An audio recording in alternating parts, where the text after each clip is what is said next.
Good morning. Today we'll start with the next topic in internal combustion engine, that is engine emissions and their control. We will start with introduction. Internal combustion engine generate undesirable emissions during the combustion process. In this, both spark ignition and compression ignition engines are equally responsible for the same. The emission exhausted into the surrounding pollute the atmosphere and causes the following problems.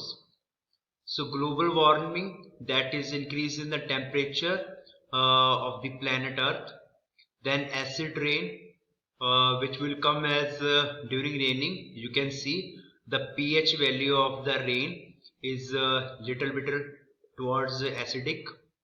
Smog, that is you can say when your acidic gases like nitric acid, flames, and sulfuric acid in the environment mix with the water, it will form a, you can say, invisible, you can say, smog that is poisonous, or you can say harmful for lungs and for even for metal structures and buildings. Odors, that is also a problem. Respiratory and other health hazards. uh, the major causes of these emissions are non-stoichiometric combustion. Non-stoichiometric means that the complete combustion of fuel does not occur, and part of fuel will go unburned. Dissociation of nitrogen. During burning, there is a nitrogen in the air, and although nitrogen is inert gas in the form of N2 molecular stage, but at high temperature it will react with oxygen to form oxides of nitrogen and impurities in the fuel and air. The emissions of concern are unburnt hydrocarbons, as I already told. This is unburnt hydrocarbons, oxides of carbon and oxides of nitrogen, oxides of sulfur, and solid carbon particles. Because we don't have only hydrocarbon as a fuel. In the fuel there are some impurities like in the form of sulfur, and when the sulfur reacts with oxygen, it will form oxides of sulfur, which further form after reacting with water sulfuric acid. So it is dream of engineer and scientists to develop engines and fuels such that very few quantity of harmful emissions are generated, and these could be let into the surrounding without a major impact on environment. However, with the present technology this is not possible, and after treatment of the exhaust gases as well as in cylinder reduction of emissions are very important. After treatment means whatever the exhaust gases we can treat them. After the exhaust they can pass through catalytic converter or some sort of devices to convert them into less harmful gases. In case of after treatment, it consists mainly of use of thermal or catalytic converters and particular traps for in cylinder reduction, exhaust gas recirculation, that is EGR, and some fuel additives are being tried. We can add some additives into the fuel, and whatever the burned gases can be recirculated to reduce the overall temperature in the cylinder, so that nitrogen remains inert gas, it won't form nitrogen oxides. We will discuss in this chapter. In this chapter, we will look into the details of the emissions and their control. So, air pollution due to internal combustion engine. Until the mid 20th century, the number of IC engines in the world were so small that the pollution they caused were tolerable. During that period, the environment, with the help of sunlight, stayed literally clean.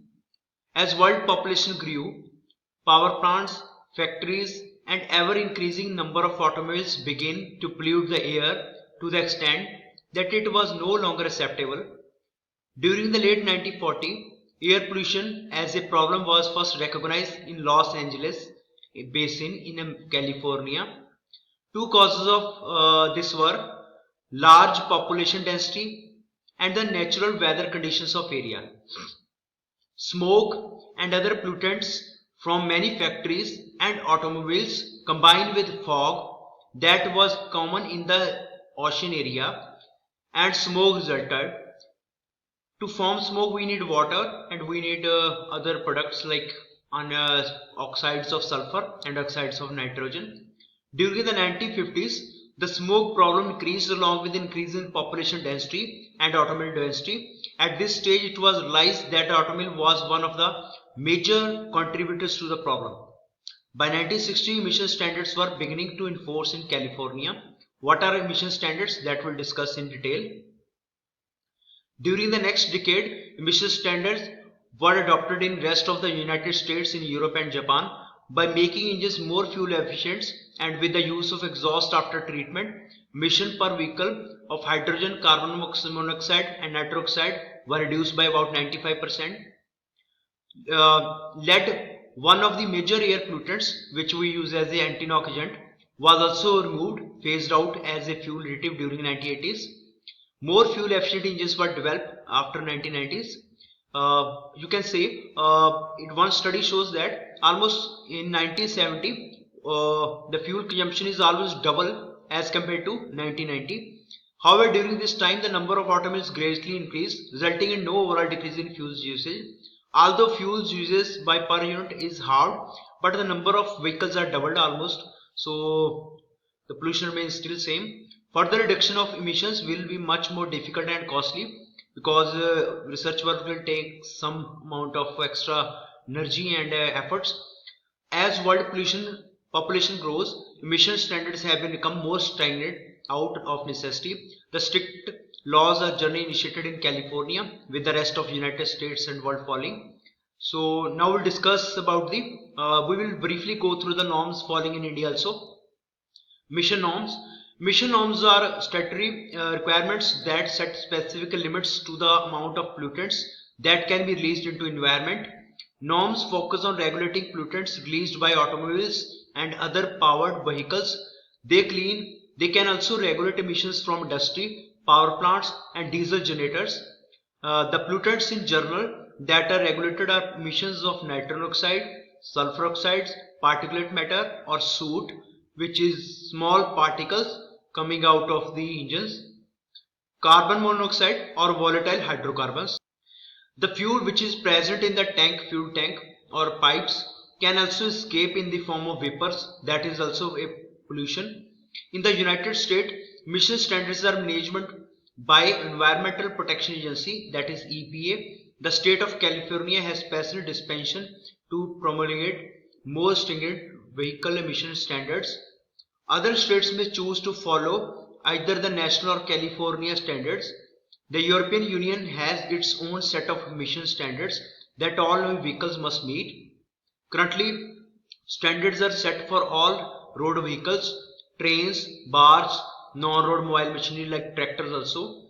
No standards apply to seagoing ships or aeroplanes. The European Union is to introduce Euro 4 effective from January 2008. Euro 5 from January 2010 and Euro 6 from January 2014, but due to some crisis, or you can say oil refineries need to modernize their plant, so this has delayed. The first Indian emission regulations were idle emission limits, which became effective in 1989. The idle emission regulations were soon replaced by mass emission limits for both gasoline and diesel vehicles, which were gradually tightened during 1990s. Since the year 2000, India started adopting European emission norms and few regulations for more four-wheeled, light-duty and heavy-duty vehicles. Now we will discuss the overview of the emission norms in India. In 1991, idle carbon monoxide limits for gasoline vehicles and free exhalation smoke for diesel vehicles, that is mass emission norms for gasoline vehicles, were introduced. After that, in 1992, mass emission norms for diesel vehicles were introduced. 1996, revision of mass emission norms for gasoline and diesel vehicles is done, and also catalytic converter for cars in metros on unleaded gasoline is introduced. 1998 cold start norms introduced. 2001 India 2000 equivalent to or Euro 1 norms modified. IDC Indian driving cycle. Bharat stage 2 norms for Delhi metro city was introduced. Then 2001 Bharat stage 2 equivalent to Euro 2 norms for all metro, emission norms for CNG as well as LPG vehicles were introduced. Then in 2003 you have Bharat stage 2 equivalent to Euro norms 2 for 11 major cities were introduced. Then you had Bharat stage 3, and now we are in Bharat stage 4 at 2010 equivalent to Euro norms for 11 major cities were introduced. We will take a comparison between Bharat stage and Euro norms. The Bharat stage norms have been styled to suit specific needs and demands of Indian conditions. The difference lies essentially in environmental and geographical needs also, even though the emission standards are exactly the same. For instance, Euro 3 is tested at sub-zero temperature because in European country the temperature is very low, so they are tested at Euro 3 at sub-zero. In India, where the average annual temperature range between 24 and 28 degrees Celsius, the test is done at this conditions. Another major distinction is the maximum speed at which vehicle is tested. A speed of 90 km per hour is for BS 3 norms is stipulated, while 120 km per hour for Euro 3 is stipulated, keeping emission limits the same in both the cases. Further, the mass emission test measurements done in gram per kilometer. It means how much emissions were produced by vehicle in gram for per kilometer, you can say distance covered. On a chassis dynamometer requires a loading of 100 kg weight in addition to unloaded car weight in Europe.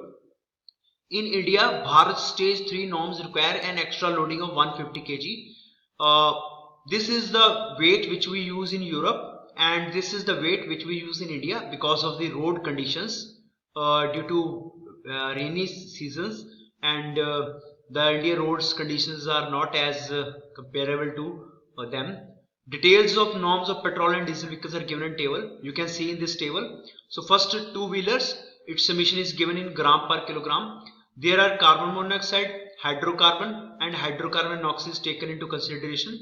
In 1991 you can see it is only 12 to 13 gram per kilometer, while in 1996 the rules are stricted and it is restricted to 4.5, and then again it is only restricted to 2 gram of carbon monoxide per kilometer of vehicle travel. Then it is 1.5 for Bharat stage 2 in 2005.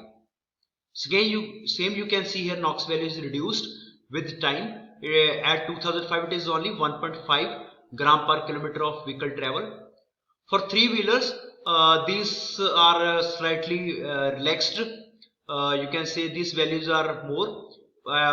For 2005 you can compare these two values between Bharat stage 2, it is for two-wheeler it is 1.5, for three-wheeler it is 2.25, and same is relaxed in case of NOx. For cars, you can see here if you compare two-wheeler, three-wheeler and car, the two-wheeler cars are producing less pollution as compared to, or they are incomparable with this.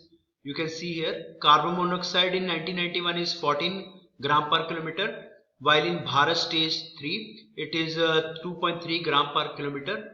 Then again NOx and this hydrocarbon and NOx emission is also only 0.5. You can see here it is much less as compared to two-wheeler and four-wheeler. Their norms are much strict. Then you have diesel vehicle. In diesel vehicle the criteria is different. We use engine dynamometer, means gram of pollution, how much gram of pollution pollutant is emitted into the environment per unit of power produced. So it is gram per kilowatt hour. So this is for diesel vehicles up to 3.5 tons. You can see carbon monoxide in 1992 is 14 gram per kilowatt hour, while in you can say Bharat stage 2, it is 4 gram per kilowatt hour.